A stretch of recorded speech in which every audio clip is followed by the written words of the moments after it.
528 ettari di risaie.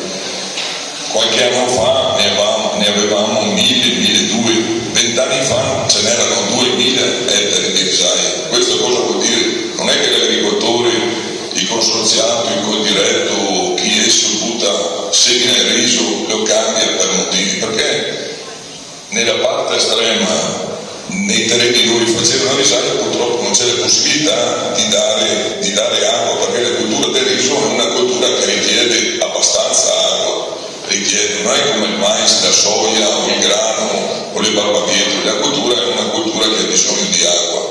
Allora, senza tenerla molto molto lunga, perché poi mi dicono che sono noioso, mi riconoscono sia in regione che in qualche altra parte, quello del Cuneo Salino.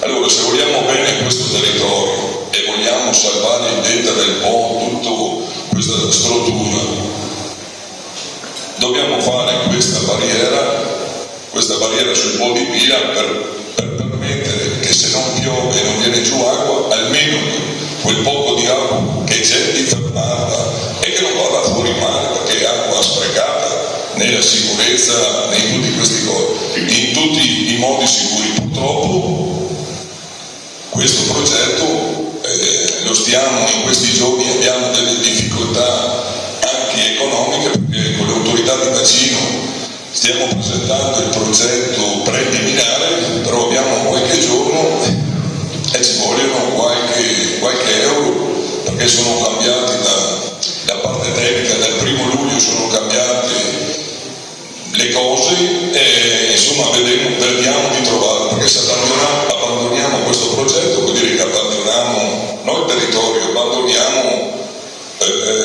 tutto quello che abbiamo fatto fino adesso. Noi come consorzi, come consorziati abbiamo fatto l'assemblea l'altro giorno e ci hanno dato il mandato di andare avanti lo stesso, perché è una cosa improponibile abbandonare la progettazione.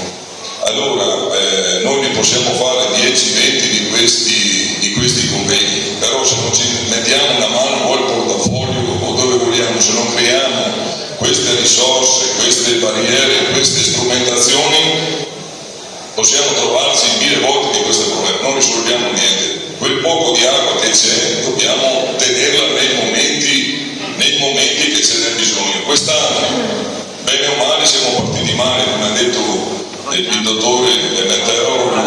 Fino a aprile avevamo qualche difficoltà, poi ha piovuto e diciamo che non ce la siamo cavati male le produzioni quest'anno. Insomma, mi sembra che il riso non è ancora incominciato, ma a giorni comincerà la trebiatura, però insomma mi sembra, però il 2022 gli altri anni non le auguro a nessuno, perché le richieste dei nostri simili, degli agricoltori che ti chiedono l'acqua e non puoi darla